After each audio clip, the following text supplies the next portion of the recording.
Welcome to AmericanFreePress.net. I'm Mark Anderson with Across the Nation, the continuing news series here on AFP.net. And I am with Anthony Hilder, who is a correspondent for AFP and a longtime filmmaker. And among other things we're going to discuss today is the allegations of detention camps, concentration camps in America.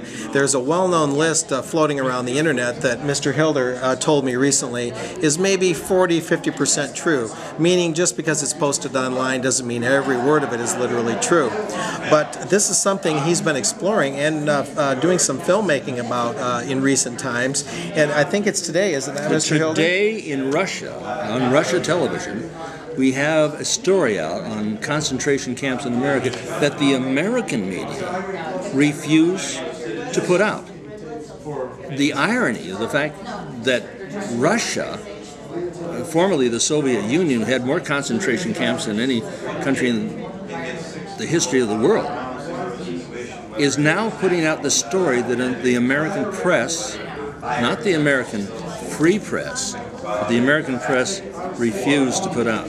Concentration camps in America by the Russians. It's incredible. And the name of the film is Concentration Camps in America, correct? It's in Russian, of course. And it's showing on state-owned television in Russia as we speak. As we speak, in Russia. Roughly the equivalent of our public broadcasting system, but the people actually watch that because they don't have much option. Right, the fewer channels to choose from, perhaps, but we have so many diversions here. Do you have any prior screenings, and if so, how was it received? No prior screenings. I have not seen the completion, but they gave me the release date on the 15th, and Jim Tucker Willing will have this thing out in the American Free Press maybe within a week. Well, it could be certainly supplemented by this very video to write about the truth about this. And here in Southern California on the 15th of March 2009, the date you just referred to, not far from here, I believe there's one or two locations. Just for the record, what are those locations? In the Antelope Valley, I mean, there is one camp that has the guard towers all around. In fact, it has a moat outside the fence, and it must be 40 or 50 yards wide, maybe 60 yards wide. It's literally a moat which is being built around the entire facility. They say, well, it can only hold 10,000, but under concentration camp numbers, they could maybe hold 150,000. And these are unoccupied guard towers? Unoccupied guard towers. There are some prisoners in the facility. The Russians didn't want to get too close because they thought, well, they're going to be Russian spies. Russian filmmakers. The Russian filmmakers thought that our Gestapo and our IRSS guided media. I mean, when I say I'm putting the media and the IRSS and the Fed and Homeland Security all wrapped into one thing because they're all working towards one goal, and that is to have one government, one world, one currency, one religion, and reduce the population of this planet by 90%. They want it all. So while this camp we're referring to here in Southern California may have an ostensible use for some prisoners who are perhaps state prisoners, perhaps federal, that might only be an interim use until it's used for another function, as you're saying. You don't build a multi-$100 million facility and have guard this huge area, holding area, with guard towers, and they're not occupied. The prisoners aren't there yet, and you don't want to go to Camp FEMA.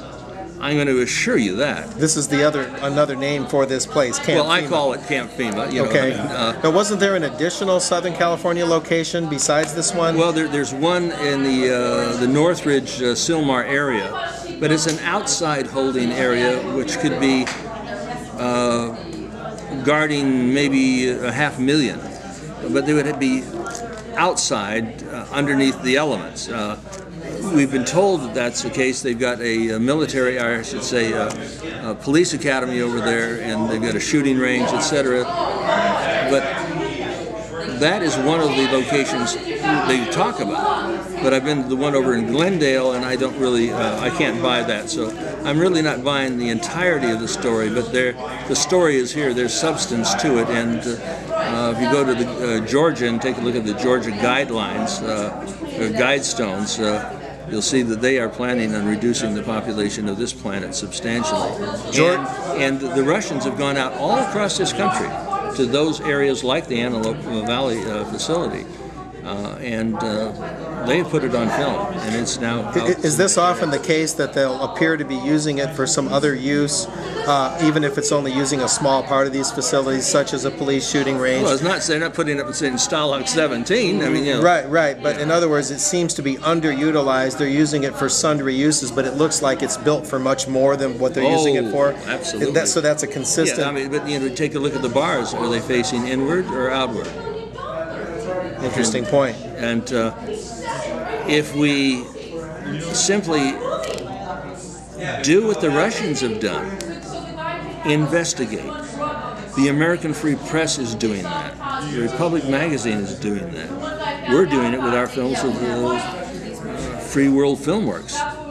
But it's up to you to get the information that Mark Anderson writes about and put it out on the radio.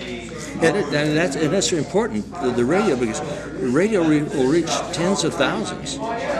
You write one article and you think, well, you know, one guy's going to read it and that's it. No.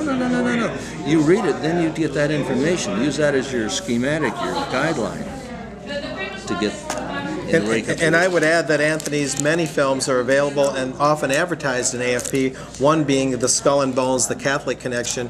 He has many others, and he's a West Coast correspondent for AFP, bureau representative, and an independent filmmaker. So together with American Free Press, Republic Magazine, and Anthony's Filmworks, including the current one in Russia on concentration camps in America, the truth will come out. And I want to thank you for watching AmericanFreePress.net. I'm Mark Anderson with Across the Nation. We'll see you next time.